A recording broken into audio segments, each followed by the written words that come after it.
Good morning बच्चों। आज हम करेंगे लेसन 4th इको का 10th क्लास का। पहले हम इसको कर रहे थे, शुरू कर चुके थे, हम अब आगे करेंगे। वैश्वीकरण क्या है? विगत 2 दशकों में अधिकांश बहुराष्ट्रीय कंपनियां विश्व के उन स्थानों की तलाश कर रही हैं जो उनके उत्पादन के लिए सस्ते हों। इन देशों में बहुराष्ट्रीय कंपनियों के निवेश में वृद्धि हो रही है। साथ ही विभिन्न देशों के बीच विदेश व्यापार में तीव्र वृद्धि हो रही है। विदेश व्यापार का एक बड़ा भाग बहुराष्ट्रीय कंपनी द्वारा नियंत्रित है। जैसे भारत में फोर्ड मोटर्स का कार संयंत्र केवल भारत में के लिए ही कारों का निर्माण नहीं करता, बल्कि वह अन्य विकासशील देशों को कारों और विश्व भर में अपने कारखानों के लिए कार पुर्जों का भी निर्यात करता है। इसी प्रकार अधिकांश बहुराष्ट्रीय कंपनियों के क्रियाकलाप में वस्तुओं और सेवाओं का बड़े पैमाने पर व्यापार शामिल है। अधिक निवेश विदेश व्यापार और अधिक विदेश निवेश के परिणामस्वरूप विभिन्न देशों में के बाजारों एवं उत्पादन में एकीकरण हो रहा है। विभिन्न देशों के बीच परस्पर संबंध और तीव्र एकीकरण की प्रक्रिया ही वैश्वीकरण है। क्वेश्चन है, वैश्वीकरण से क्या अभिप्राय है?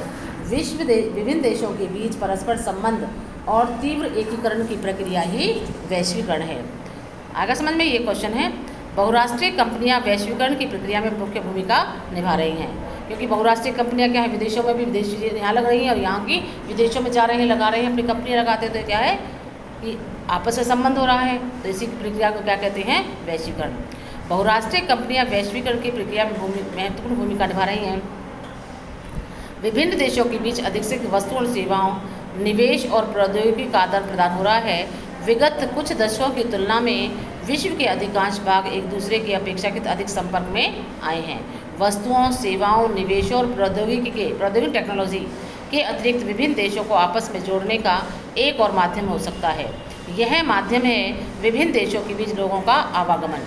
प्राय लोग बेहतर आय, बेहतर रोजगार एवं शिक्षा की तलाश में एक देश से दूसरे देश में आवागमन करते हैं। आवागमन मीन्स आना जाना करते हैं। किंतु विगत कुछ दशकों में अनेक प्रतिबंधों के कारण विभिन्न देशों के बीच लोगों के आवागमन में वृद्धि नहीं हुई है। वैश्वीकरण को संभव बनाने वाले कारक। प्रौद्योगिकी में तीव्र उन्नति वह मुख्य कारक है जिसने वैश्वीकरण की प्रक्रिया को उत्प्रेरित किया है। जैसे विगत 50 वर्षों में परिवहन प्रौद्योगिकी में बहुत उन्नति हुई है। इसने लंबी दूरियों तक वस्तुओं की तीव्रता आपूर्ति को कम लागत पर संभव किया है।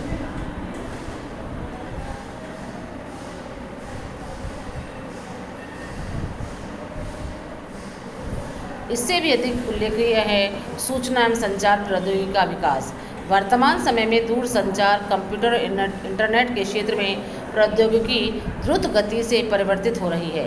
दूर संचार की सुविधा कौन से? जैसे टेलीफोन है, टेलीग्राफ है, मोबाइल है, फ़ोन है, फैक्स है का विश्व भर में एक दूसरे से संपर्क करने, सूचनाओं को तत्काल प्राप्त करने और दूरवर्ती क्षेत्रों से संवाद करने में प्रयोग किया जाता है। ये सुविधाएं संचार उपग्रहों द्वारा सुगम हुई हैं। जैसा कि आप जानते होंगे, जीवन के लगभग प्रत्येक क्षेत्र में कंप्यूटरों का प्रवेश हो गया है। आपने इंटरनेट के चमत्कारी संसार में भी प्रवेश किया होगा, जहां जो कुछ भी आप जानना चाहते हैं लगभग उसकी जानकारी प्राप्त कर सकते हैं और सूचनाओं को आपस में बांट सकते हैं।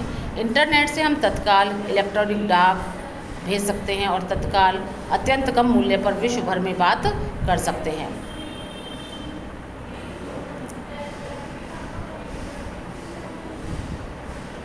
विदेश व्यापार तथा विदेशी निवेश का उदारीकरण। उदारीकरण क्या है? ये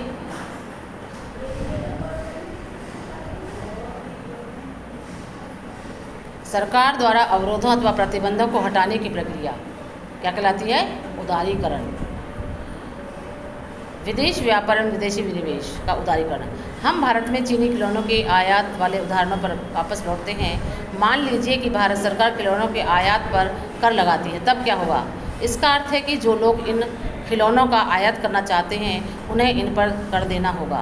कर के कारण खरीदारों को आयातित खिलौनों की अधिक कीमत चुकानी होगी। चीन के खिलौने भारत के बाज़ारों में इतने सस्ते नहीं रह जाएंगे और चीन से उसका आयात स्वतः कम हो जाएगा। भारत के खिलौने निर्माता अधिक समृद्ध हो जाएंगे।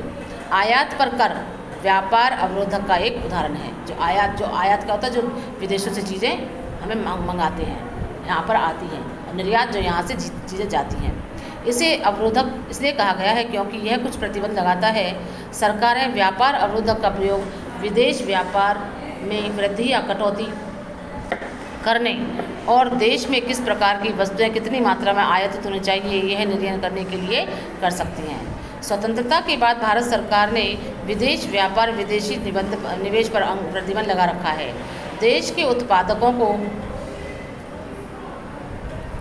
विदेशी प्रतिस्पर्धा से संरक्षण प्रदान करने के लिए अनिवार्य माना गया। 1950 और 60 के दशकों में उद्योगों का उदय हो रहा था और इस अवस्था में आयात से प्रतिस्पर्धा इन उद्योगों को बढ़ाने नहीं देती। इसलिए भारत ने केवल अनिवार्य चीज़ें जैसे मशीनरी और उर्वरक पेट्रोलियम के आयात की ही अनुमति दी। ध्यान दीजिए कि सभी विकसित देशों ने विकास के विभिन्न चरणों में घरेलू उत्पादकों को विभिन्न तरीकों से संरक्षण दिया है। भारत में करीब सन 1991 के प्रारंभ से नीतियों के में कुछ दूरगामी परिवर्तन किए गए हैं। सरकार ने यह निश्चय किया कि भारतीय उत्पादकों के लिए विश्व के उत्पादकों से प्रतिस्पर्धा करने का समय आ गया है। यह महसूस किया गया है कि प्रतिस्पर्धा से देश में उत्पादकों के प्रदर्शन में सुधार होगा क्योंकि उन्हें अपनी गुणवत्ता में सुधार करना होगा। इस निर्णय का प्रभावशाली अंतर्राष्ट्रीय संगठनों ने समर्थन किया। अतः विदेश व्यापार और विदेशी निवेश पर से अवरोधों को काफ़ी हद तक हटा दिया गया है। इसका अर्थ है कि वस्तुओं का आयात निर्यात सुगमता से किया जा सकता था और विदेशी कंपनियां यहां अपने कार्यालय और कारखाने स्थापित कर सकती थी। सरकार द्वारा अवरोधों अथवा प्रतिबंधों को हटाने की प्रक्रिया ही क्या कहलाती है? उदारीकरण के नाम से जानी जाती है। व्यापार के उदारीकरण से व्यवसायियों को मुक्त रूप से निर्णय लेने की अनुमति मिली है कि वे क्या आयात या निर्यात करना चाहते हैं। सरकार पहले की तुलना में कम नियंत्रण करती है और इसलिए उसे उदार कहा जाता है।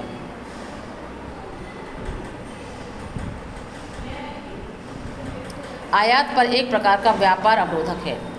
आयात पर कर एक प्रकार का व्यापार अवरोधक है। सरकार आयात होने वाली वस्तुओं की संख्या भी सीमित कर सकती है। इसे कोटा कहते हैं। क्या आप चीन के खिलौनों के उदाहरण से व्याख्या कर सकते हैं कि व्यापार अवरोध के रूप में कोटा का प्रयोग कैसे किया जा सकता है? विश्व व्यापार संगठन। विश्व व्यापार संगठन एक ऐसा संगठन है जिसका लक्ष्य अंतर्राष्ट्रीय व्यापार को उदार बनाना है। सबसे पहला उद्देश्य क्या है इसका? अंतर्राष्ट्रीय व्यापार को उदार बनाना। विकसित देशों की पहल पर शुरू किया गया विश्व व्यापार संगठन अंतर्राष्ट्रीय व्यापार से संबंधित नियमों को निर्धारित करता है और यह देखता है कि इन नियमों का पालन हो। वर्तमान में विश्व के लगभग 164 देश विश्व व्यापार संगठन के सदस्य देश हैं। विश्व व्यापार संगठन जो है इसके सदस्य देश 164।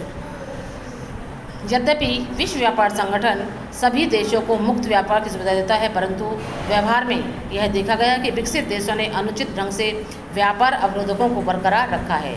दूसरी ओर विश्व व्यापार संगठन नियमों ने विकासशील देशों के व्यापार अवरोधों को हटाने के लिए विवश किया है। इसका एक उदाहरण कृषि उत्पादों के व्यापार पर वर्तमान बहस है।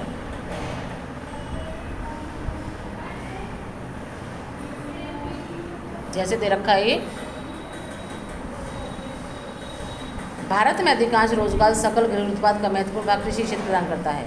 इसकी तुलना में विकसित देशों जैसे अमेरिका के सकल घरेलू उत्पाद में कृषि का हिस्सा मात्र 1% और कुल रोजगार में केवल 0.5% है। फिर भी अमेरिका में कृषि क्षेत्र में कार्यरत इतने कम प्रतिशत लोग भी अमेरिकी सरकार से उत्पादन और दूसरे देशों को निर्यात करने के लिए बहुत अधिक धनराशि प्राप्त करते हैं। इस भारी धनराशि के कारण अमेरिकी किसान अपने कृषि उत्पादों को असाधारण रूप से कम कीमत पर बेच सकते हैं। अधिशेष कृषि उत्पादों को दूसरे देशों के बाजारों में कम कीमत बेचा जाता है, जो इन देशों के कृषकों को बुरी तरह प्रभावित करती है। फिर जब कम कीमत में बेचा जाएगा तो जो स्थानीय चीज़ें वो तो लोग आके देंगे सस्ती है वो।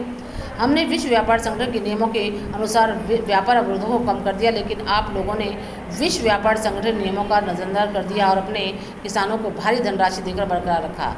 आप लोगों ने हमारी सरकार को अपने किसानों की सहायता बंद करने को कहा, परंतु आप स्वयं यही काम कर रहे हैं। क्या यह मुक्त और न्यायसंगत व्यापार है?